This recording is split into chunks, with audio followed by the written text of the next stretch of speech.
Last video में हमने liquid state को कवर किया था। अब हम बात करेंगे सॉलिड स्टेट के बारे में।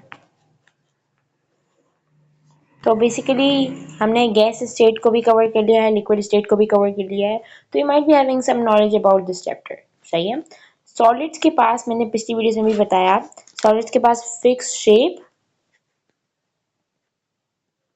एंड फिक्स्ड वॉल्यूम होता है। सही है। सॉलिड के मॉलिक्यूल्स एक्सट्रीमली क्लोजर होते हैं, जैसे for example these are the molecules of solid. तो मॉलिक्यूल्स के बीच में स्पेस होती ही नहीं है। सही है। There might be some space between them अभी तो, लेकिन इनके बीच में ये वाली स्पेस भी नहीं होती। तो this is the structure of the molecules of solid. सही है। अब मैंने पिछले जो भी आपको स्टेट्स पढ़ाए, जैसे for example liquid state and gas state, मैंने बताया कि according to the kinetic molecular theory उनके बारे में कुछ कैरेक्टरिस्टिक्स दी गई हैं। तो according to the kinetic molecular theory solid state के बारे में भी कुछ कैरेक्टरिस्टिक्स दिए गए हैं। The very first characteristic is that the molecules in solids are closely packed, जैसे कि मैंने आपको अभी एग्जांपल में दिखाया, due to stronger forces of attraction. किसकी वजह से? स्ट्रॉन्ग फोर्स ऑफ अट्रैक्शन की वजह से these molecules are closely packed together। सही है। उसके बाद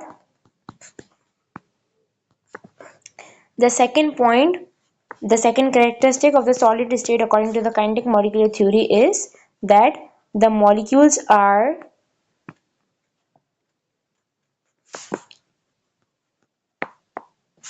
unable to move freely। क्यों? Because they have little spaces। अब जैसे मैंने अभी आपको स्ट्रक्चर बना के दिखाया, उनके बीच में बहुत कम स्पेस होती है, बहुत कम स्पेस। इसकी वजह से the molecules can not move freely. वैसे मैंने आपको जब गैस के मॉलिक्यूल्स के बारे में समझाया था तो मैंने बताया था कि उनके मॉलिक्यूल्स बहुत दूर होते हैं तो दे कैन मूव फ्रीली। अभी सॉलिड के मॉलिक्यूल्स के बीच में बिल्कुल भी स्पेस नहीं होती। Like these are the molecules of solid. अब यहाँ पे बहुत कम स्पेस है, या तो सीधी सीधी spaces, these are very tiny spaces, जिसकी वजह से मॉलिक्यूल इतना ज़्यादा फ्रीली मूव नहीं कर सकते। They can only vibrate. सही है। ये अपनी पोजीशन पे सिर्फ वाइब्रेट कर सकते हैं। The third point according to the kinetic molecular theory is the molecules can vibrate, जैसे मैंने आपको अभी अभी बताया,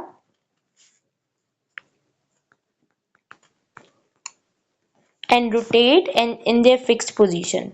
वो अपनी ही पोजीशन में रोटेट कर सकते हैं और अपनी ही पोजीशन में वाइब्रेट कर सकते हैं। सही है।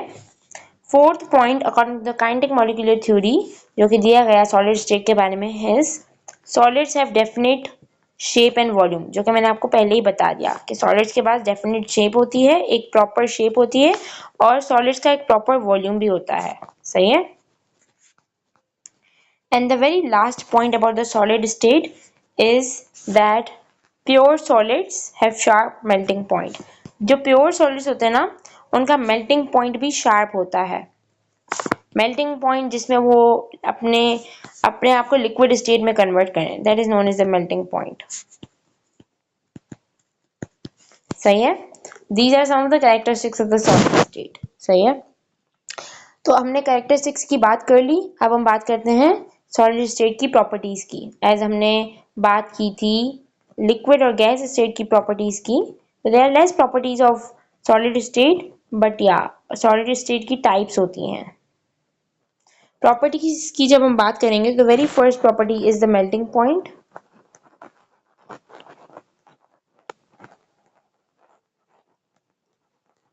अब जो मेल्टिंग पॉइंट है, इसमें it is melting point is basically the temperature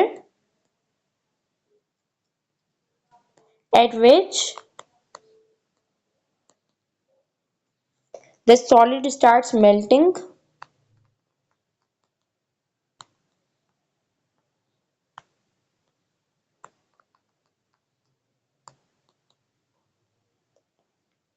and को एग्जिस्ट मैंने एक बात बताई थी विच वॉज इक्विलिब्रियम। तो वैसे ही मैंने ये भी बताया था कि जब आइस वाटर में चेंज हो रही होती है तो वो दो स्टेट्स में होती है, वो दो स्टेट्स में एग्जिस्ट कर रही होती है, एक तो सॉलिड स्टेट होता है, लिक्विड स्टेट होता है। बिकॉज आइस उस वक्त अपने आप को कन्वर्ट वाटर अपने आप को कन्वर्ट कर रहा होता है आइस में, वो ये ना ही कन्वर्टेड होता है और ना ही बिल्कुल पानी होता है। जब आप उसको फ्रीजर में रखते हो तो वो जब अपने आप को कन्वर्ट कर रहा होता है तो it is in two states, पहला इन सॉलिड एंड दूसरा इन लिक्विड। सही है। तो को exist in equilibrium with liquid state. मैंने इक्विलिब्रियम के बारे में पिछले लेक्चर्स में बताया है। तो वो मेल्टिंग पॉइंट एक बेसिकली एक ऐसा टेम्परेचर है जहाँ पे जो आइस है वो फॉर एग्जांपल मेल्ट हो रही है। सही है। तो जब स्टार्ट करेगी ना मेल्टिंग तो वो को एग्जिस्ट करेगी एक इक्विलिब्रियम में लिक्विड स्टेट के साथ। बर्फ जब पिघलना शुरू करती है, मेल्ट होना शुरू करती है, तो फिर वो बर्फ आधी बर्फ होती है और आधा पानी होता है, राइट। जब तक वो फुली कन्वर्ट नहीं हो जाती। तो जब वो आधी बर्फ और आधा पानी होता है तो इट को exist in to dynamic equilibriums, जो कि पहला होता है सॉलिड एंड दूसरा होता है लिक्विड। सही है। उसके बाद हम बात करते हैं दूसरी प्रॉपर्टी की, which is rigidity. Rigidity solid state की दूसरी प्रॉपर्टी है। एंड रिजिडिटी का मतलब होता है, like for example, the molecular arrangement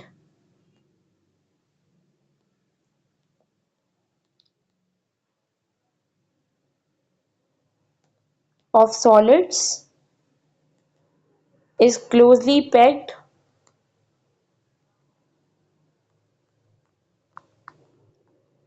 due to this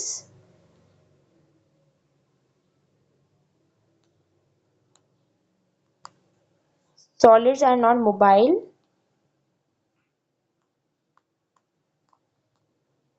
अब मैंने पिछली वीडियो में बताया था कि मोबिलिटी क्या होती है। जब molecule it is the ability of molecules to move freely.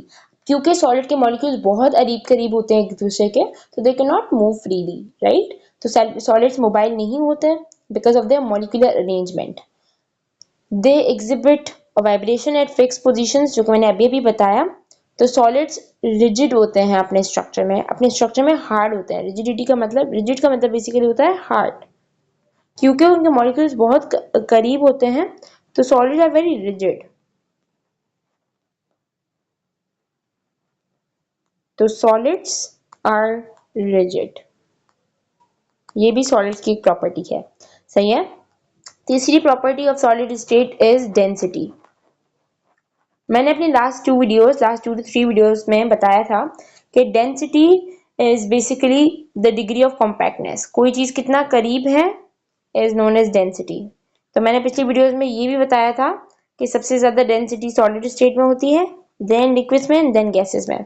Because solid state के मॉलिक्यूल्स बहुत करीब होते हैं as compare to both the other states. सही है। तो सॉलिड सबसे ज्यादा डेंस होते हैं। अब प्रॉपर्टीज का टॉपिक यहाँ खत्म हो जाता है। अब हम बात करेंगे टाइप्स ऑफ सॉलिड्स की। तो बेसिकली जो सॉलिड्स हैं इनकी दो टाइप्स हैं। सही है। अब वो है on the basis of arrangement of molecules. सही है। पहली टाइप है crystalline solids.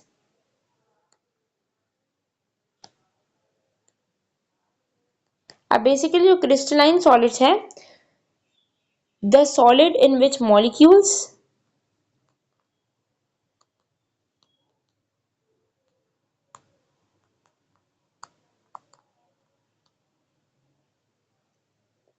are arranged in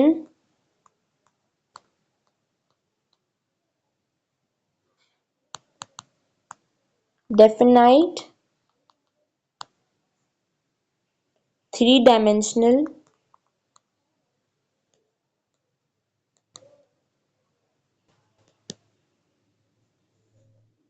pattern are called crystalline solids। सही है। तो जब जब भी मॉलिक्यूल्स की अरेंजमेंट होती है थ्री डायमेंशनल ज्योमेट्रिकल पैटर्न में, those are known as crystalline solids. सही है। क्रिस्टलाइंस का जो मेल्टिंग पॉइंट है ना क्रिस्टलाइन सॉलिड्स का, जो मेल्टिंग पॉइंट होता है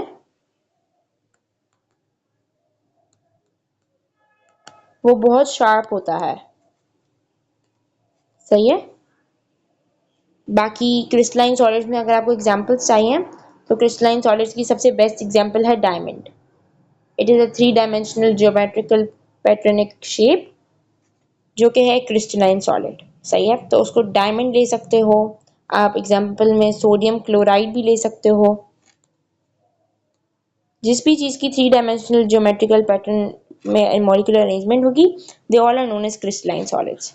अब हम बात करेंगे एमॉर्फस सॉलिड्स की, which is the second type of solids. अब बेसिकली जो एमॉर्फस सॉलिड्स हैं, the solids in which molecules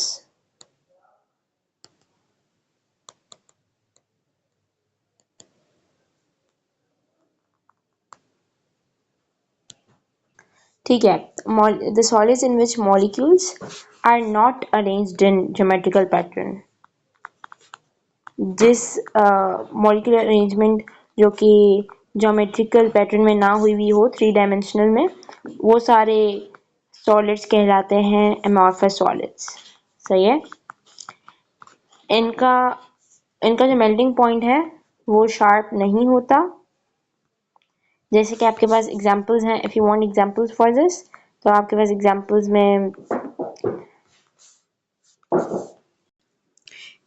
में आपके पास आ जाता है रबर बैंड। रबर ले लें आप एग्जांपल में, और उसके बाद आप ग्लास ले लें। जो भी मॉलिक्यूल्स की अरेंजमेंट ज्योमेट्रिकल शेप में ना हुई भी हो और सॉलिड हो। सही है। फिर हम बात करेंगे एक और चीज़ की which is involve in the solids, but या apart from this topic is allotropy. Allotropy basically होती क्या है? It is the existence of an element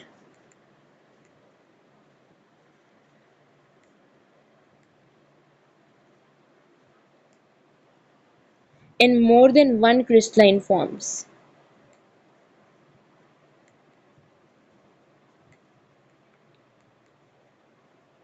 जब एक एलिमेंट क्रिस्टलाइन फॉर्म में तो हो, लेकिन एक से ज़्यादा क्रिस्टलाइन फॉर्म में एग्जिस्ट करता हो, इज नोन एज एलोट्रॉपी। सही है। ये एलिमेंट्स जो बनाते हैं ना, उन एलिमेंट्स को आप बोलते हो एलोट्रॉप्स। सही है। ये बेसिकली तब होता है जब atom of the element are bonded together in a different way. एक एलिमेंट है और उसके एटम्स हैं, फॉर एग्जांपल 3 एटम्स हैं, तो वो 3 एटम्स या तो ऐसे बॉन्डेड होंगे या तो ऐसे बॉन्डेड होंगे या फिर किसी और वे में। तो because of these different bonds when they are bonded in a different way, इसकी वजह से ये चीज़ होती है। सही है। इसमें कुछ ही यू नो व्हाट एलिमेंट्स आ जाते हैं, जैसे कि आपके पास एलिमेंट्स सच एज सल्फर आ गया, और फिर आपके पास फॉस्फोरस है।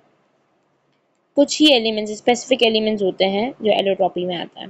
सही है। ये कुछ एग्जांपल्स हैं। This was all about our today's video. हमने सारे सॉलिड स्टेट को आज कवर कर लिया।